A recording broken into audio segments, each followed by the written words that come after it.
Hello' ফ্ৰেণ্ডসকল, আপোনালোকে সকলোৱে ভালে আছে? নিশ্চয় মই ভালেই আছোঁ। বন্ধুসকল, আজি মই এটা নতুন কনচেপ্ট লৈ আহিছোঁ।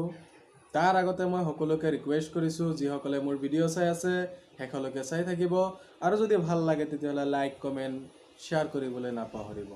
বন্ধুসকল, মোৰ আজিৰ নতুন এটা কনচেপ্ট হ'ল মোবাইলৰ কিছুমান মানুহে মোবাইল যোগে মানুহক কিছুমানে ঠগে।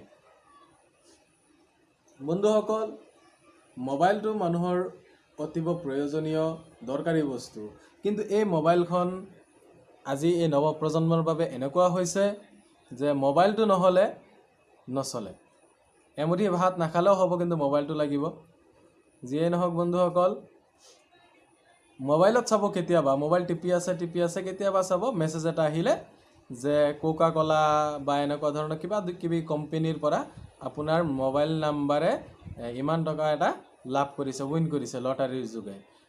সেইটো আপুনি পাবলৈ হ'লে তেখেতসকলক ATM নাম্বাৰ দিব লাগিব, পাছবুক নাম্বাৰ দিব লাগিব, IFSC কোড দিব লাগিব, ATMত থকা 16টা অংকৰ নাম্বাৰ থাকে, সেই নাম্বাৰখিনি দিব লাগিব, CVV কোড দিব লাগিব, আৰু কেতিয়াবা ক'ব পাৰে যে আপুনি নহ'লে আমাৰ এটা একাউণ্ট নাম্বাৰ দিছোঁ, সেই একাউণ্ট নাম্বাৰত আপুনি ইমান টকা এটা ড্ৰাফ্ট কাটিব লাগিব আপুনি এই প্ৰাইচটো পোৱাৰ কাৰণে। এইবোৰ হৈছে একেবাৰে মিছা।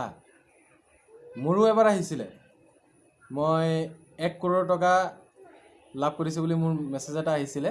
মই প্ৰথমতে সঁচাকৈয়ে ভাবিছিলোঁ, 2011 চনত মই হায়াৰ ছেকেণ্ডেৰী ফাৰ্ষ্ট ইয়াৰত যেতিয়া মই এডমিশ্যন কৰিছোঁ, মই সঁচাকৈ বুলিয়ে ভাবি মই চিন্তা কৰি আছোঁ, বা 1 কৰোৰ টকা পাই যাম, বহুত মানে ডাঙৰ মানুহ হৈ যাম বুলি মই ভাবি আছিলোঁ। তাৰপিছত মই তেখেতসকলৰ লগত কণ্টেক্ট কৰিয়ে থাকিলোঁ। শেষত মোক কিমান টকা এটা বিচাৰিলে, 10,000 নে কিমান টকা এটা বিচাৰিছিলে যে এইটো তেখেতসকলক দিব লাগে, তাৰপিছত মোক দিব। তেতিয়া মই চিন্তা কৰিলোঁ, ইমান টকা যদি তেখেতসকলে মোক দিব পাৰে, মই আগতীয়াকৈ তেখেতসকলক কিয় দিম 10,000 টকা? গতিকে নিশ্চয় ইয়াৰ মাজত কিবা এটা আছে। গতিকে বন্ধুসকল, আপোনালোকেও কিন্তু এনেকুৱা মেছেজৰ পাল্লাত নপৰিব। আৰু কেতিয়াবা চাব, জিঅ' টাৱাৰৰ কাৰণে আপোনাৰ ঘৰৰ ওচৰত জিঅ' টাৱাৰ বহাব, তাৰ কাৰণে আপোনাক ফোন কৰিব পাৰে।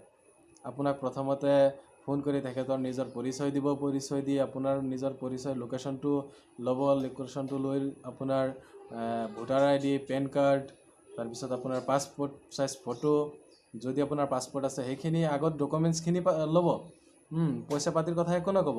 তাৰপিছত যেতিয়া নেকি আপুনি পূৰা আগ্ৰহী হৈ যাব, সম্পূৰ্ণভাৱে আগ্ৰহী হোৱাৰ পিছত আপোনাক টকা বিচাৰিব, ইমান টকা আপুনি দিব লাগিব, তাৰপিছতহে আপোনাৰ তাত জিঅ' টাৱাৰটো বহোৱা হ'ব। যদি আপুনি টকাটো দি দিছে কেতিয়াবা, তেতিয়াহ'লে গ'ল, এইটো আৰু কেতিয়াও নাপায়। জিঅ' টাৱাৰটো কেতিয়াও নহয়, কাহানিও নহয়। আৰু কেতিয়াবা চাব এনেকুৱা হয় যে আপোনাক ক'ব যে মই গুৱাহাটী ষ্টেট বেংকৰ হেড ব্ৰাঞ্চৰ পৰা মই আপোনাক কৈ আছোঁ, আপোনাৰ ATM কাৰ্ডটো ব্লক হ'বলৈ হৈছে বা কিবা বেয়া আপডেট দিবলগীয়া হৈছে, ৰিপ্লেচ কৰিব লাগিব, কিবাকিবি আপোনাক ক'ব পাৰে। কৈ আপোনাৰ পৰা সেই ATMত থকা 16টা অংকৰ যিটো নাম্বাৰ থাকিব, সেই নাম্বাৰটো আপোনাৰ পৰা বিচাৰিব। বিচৰাৰ পিছত আপুনি সেই ATMত যিটো মোবাইল নাম্বাৰ দিয়া আছিলে, সেই মোবাইল নাম্বাৰটো বিচাৰিব, আৰু ATMৰ পিছফালে থকা এটা CVV কোড থাকে, সেই CVV কোডটো বিচাৰিব। বিচৰাৰ পিছত আপোনাৰ মোবাইলত চাব, ক'ব যে এটা 1 টাইম পাছৱৰ্ড গৈ আছে, সেই পাছৱৰ্ডটো আপোনাক ক'বলৈ ক'ব। যদি আপুনি কৈ দিছে, তেতিয়াহ'লে ATMত যিমান আছিলে গ'ল আপোনাৰ টকা। বন্ধুসকল, মই আকৌ ৰিকুৱেষ্ট কৰিছোঁ আপোনালোকে কোনেও এনেধৰণৰ 1 টাইম পাছৱৰ্ড এনেধৰণৰ যিসকলে মিছা প্ৰলোভন দিয়ে, আপোনালোকে ফোনেই ৰিচিভ নকৰিব, বা ফোন ৰিচিভ কৰিব পাৰে, কাৰণ আপুনিতো নাজানিব যে তেখেতেই ফোন কৰিছে। ফোন ৰিচিভ কৰিব পাৰে। যদি আপোনাক তেনেকুৱা ধৰণৰ কথাবোৰ কৈ আছে, আপুনি তেখেতৰ লগত কথা ইমানতে শেষ কৰি পেলাওক আৰু আগ নাবাঢ়িব। কেতিয়াবা ফ্লিপকাৰ্টত আপুনি বস্তু যদি অৰ্ডাৰ কৰে, ফ্লিপকাৰ্টৰ পৰাও এনেকুৱা আপোনাক ফোন কৰিব পাৰে, কিন্তু একচুৱেলি এইটো ফ্লিপকাৰ্টৰ নহয়। মোক কেইদিন আগত মই ফ্লিপকাৰ্টৰ পৰা এটা বস্তু অৰ্ডাৰ কৰাৰ পিছত মোক এনেকুৱা মেছেজ এটা দিলে। মই মেছেজ দিয়াৰ পিছত মেছেজ দিলে যে মই 2,50,000 টকা মই এই অৰ্ডাৰটোৰ কাৰণে মোৰ এটা লটাৰী লাগিছে, মই সেই টকাটো পাম। মই তাৰপিছত ভাবিলোঁ, ফ্লিপকাৰ্টে এনেকুৱাকৈ কিয় দিলে বাৰু? তাৰপিছত মই আৰু যিটো নাম্বাৰ দিছে, নাম্বাৰটো ফ্লিপকাৰ্ট বুলি কোনো ধৰণৰ ট্ৰুকলাৰতো একচুৱেলি কিবা এটা আহিব লাগে, ট্ৰুকলাৰত তেনেকৈ অহা নাই।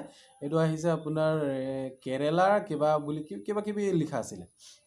তাৰপিছত মই ফ্লিপকাৰ্টত থকা হেল্প চেণ্টাৰ বুলি থাকে, কণ্টেক্ট আছ, মই তাত গৈ কণ্টেক্ট কৰিলোঁ, কথা পাতিলোঁ।